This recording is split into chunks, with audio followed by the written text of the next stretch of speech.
Hey everybody, how you doing? It's Sean from Ridesharing101.com. Hey, this is part 2 for the accident vlog that I did. What to do if you get into an accident, how to handle the insurance. This is part 2. The first part was the accident itself, dealing with the scene, dealing with the damages and the insurance company.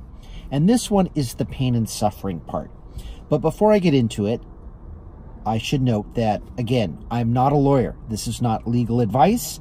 This is simply my opinion and some experience and just some discussion I've had with some other folks. I will do a part 3 later, and this is specific to car accidents for rideshare. And I'll get into specifically insurance, because you will need rideshare insurance. If you get into an accident and you don't have rideshare insurance, you very well might not be covered. But let's get into dealing with the insurance company when you're in an accident that's not your fault and kind of what to do. So, a couple of things. I talked about, contacting the insurance company about, damage to the car. There is something called pain and suffering. And basically, this, again, is for soft tissue injuries. You just kind of get bumped. Nothing broken, no ligaments, nothing serious. You didn't go through the windshield or anything like that. And the insurance companies deal with the damage immediately. They'll pay to get the car towed to the shop, getting you a rental car. They're really good about taking care of that part. The soft tissue injuries, the pain and suffering, might take a while. And you never really want to settle like within a couple of days, because you want to make sure that you're physically okay. Your adrenaline is rushing. You're like a lot of aches and pains. It's always going to be worse the day after and the day after that. And you want to make sure that you're okay. And I mentioned I had a friend that she was in an accident. And, she is taking some time to deal with her injuries because they're worse. She's having a lot of issues. She had a CT scan, a CAT scan, because she was having headaches. She talked to her doctor, and looks like she may have some PTSD symptoms, some stuff happening. She doesn't want to drive. What I recommend, first off, is there's a series of books, NOLO, N-O-L-O. And they have a great book about representing yourself in court, and there's a whole section on dealing with car accidents. What you're going to want to do is, the insurance companies are going to pay you a certain amount. Usually it's a few thousand for your pain and suffering. I mean, they pay for the damage to the car, to get it fixed, to get it replaced, depending on the kind of insurance you have. And they'll pay for lost wages from work. You give them pay stubs, and if you miss 5 days, they figure out what that is, and they'll reimburse you for that. But they'll give you a few thousand just for kind of the hassle of dealing with all of this. And it's really important for you to maximize that amount. And these NOLO books have a section about, how to go about doing that. They recommend basically writing a letter, and you sort of outline all the stuff that happened to you. So you say, hey, on this date or whatever, I was stopped at the stop sign, this car, and they mention you want to use action verbs in your letter. The car rammed into me, slammed into me. I was jarred against the steering wheel. I cracked my head on the windshield, whatever it is. And then you go on to explain how you're inconvenienced. I'm the assistant coach for my daughter's basketball game. I couldn't go. I couldn't drive her to the game. I couldn't help her participate in the warm-up drills. I couldn't assist the head coach with the equipment dispersal. I had to remain at home, where I had constant headaches. And you list all these symptoms. I had to see the doctor not once, not twice, but 3 times. I had to go to the hospital for a CAT scan. Now, if you're in an accident that's not your fault, You want to maximize your pain and suffering. It's not your fault that you were hit. Now, when you maximize your pain and suffering, you're not saying that the other person is bad. You're not taking advantage. You are simply, you have been inconvenienced, and you should be paid for that. Your time is valuable. This will affect you in the future. You're going to think back upon it, and you're going to have memories. Maybe you have a Toyota, and then you get a new car, you get a Honda, and you're like, I should have gotten another Toyota. What was I thinking? And so you're going to be greatly inconvenienced. So it is not wrong to try and maximize your inconvenience. So if you have headaches and you feel it's not getting better, and you have insurance or you can afford it, think about going to a chiropractor. Think about going to an acupuncturist. You want to get better. The insurance companies will pay for this up to a certain extent.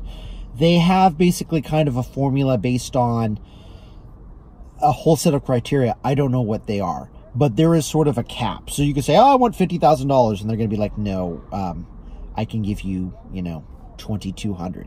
They have a figure depending on what it is.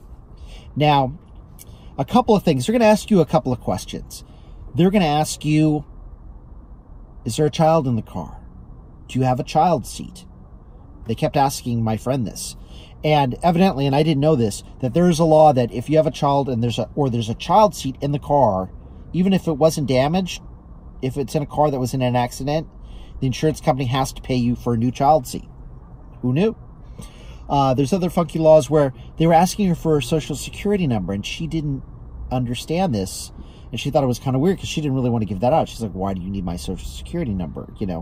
And it turns out that they need to report it, I guess, to like Medicare or Medi-Cal for the state, so you don't double dip on insurance. So for instance, you don't go to your doctor and say, oh yeah, doc, I took a fall and my back is kind of out of whack. I'd like to do some physical therapy.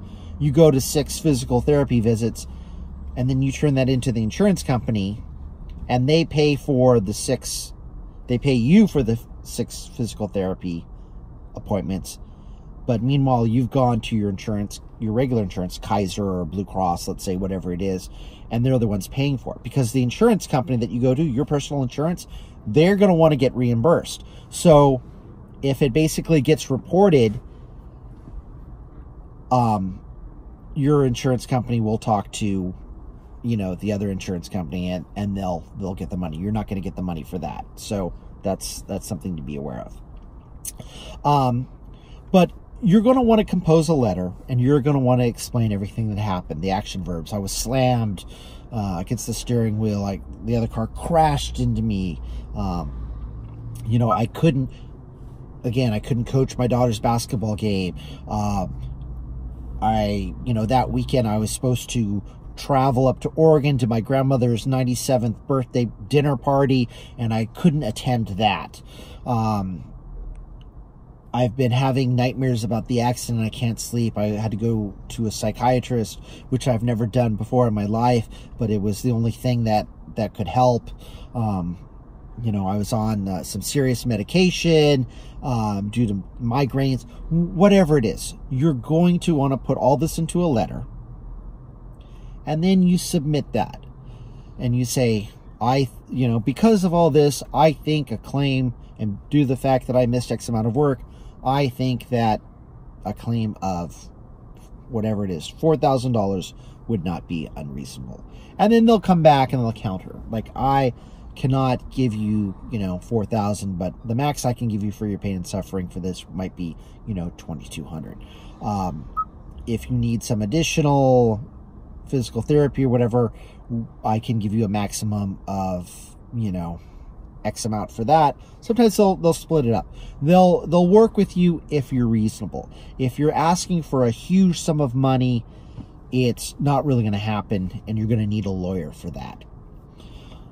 Now, if you are going to get a lawyer, you can't really talk to the insurance company agent. If you say, oh, I have a lawyer, I talked to a lawyer, the agent, he or she will say, oh, wait, if you're getting a lawyer, I have to talk to your lawyer. I can't speak to you. They'll tell you that right away. So a lot of attorneys will take, I think it's like 40%, up to 40% for accidents. So depending on the severity of the case, initially my friend went to a lawyer and they're like, well, you know, we're going to have to take 40%. So it's not, we feel bad because we want you to get all, they told that to her. Hey, you know, we could do this kind of simply, but if you're only going to get a few $1,000s, we don't want to take almost half of that. We want you to get the most, which is, I think, kind of nice for an attorney. You don't really hear that much. You hear bad things about attorneys, but there are some, you know, really good upfront attorneys that will help you out. So this is just something to think about. You can represent yourself, but I found this NOLO book very helpful. And there's a couple of other books. There's some YouTube videos. I suggest you do some research. But generally, the insurance agent for the person that hits you, generally they're fairly nice because they get credit. I don't know how it works pay-wise, but they have so many cases, and the quicker they close them out, the better it is for them. I don't know if they get a kind of bonus or job security or how that works. So it's kind of in their best interest to help you. And as long as, like I said, as long as it's clear-cut that, you know, it's their client's fault, they admitted blame, they're going to be more than happy to work with you. So it's always good to initially ask for more than you think you're going to get or you should get or whatever, because in most cases you're going to get less. But you want to be prepared. Having a letter helps. It helps kind of organize your thoughts, recreate the accident, and it will kind of help you maximize the amount of money. Especially, you know, if you're on hard times and they're like, okay, well, I can give you $1,000 for pain and suffering, and you're like, yeah, cool. And then afterwards you're like, oh, maybe I could have gotten more, or whatever it is. So just some things to think about. But realize, I think in California you have up to 2 years after the accident. So if you're worried about any kind of neurological damage, like if you have constant headaches that haven't gone away, you're having nightmares, you can't sleep, you don't have to settle right away. A lot of times the soft tissue damages are fine, and after a week or so you're feeling better and it's all good. So in that case, what I've recommended doing will definitely help. If you're having lingering issues, that would be the time to contact an attorney. And I would contact more than one. Contact a couple and see who you feel comfortable with. You can go with a private attorney. You can go with the ones that advertise on TV. There's benefits to both. The ones that advertise on TV probably get more clients, so they're used to, you know, what you're going through. Then again, they might not want to deal with cases that aren't, you know, the huge accident types. But contact more than one attorney. Talk to a friend. Somebody probably knows an attorney that represented somebody that they know or knew in an accident. So, just a few tips. I hope it helps. I wanted to get this video because I wanted some closure for this series. But please let me know what you think. Let me know if this has been helpful. Feel free to subscribe. Leave a comment if you so desire. I appreciate you watching. And please, be safe.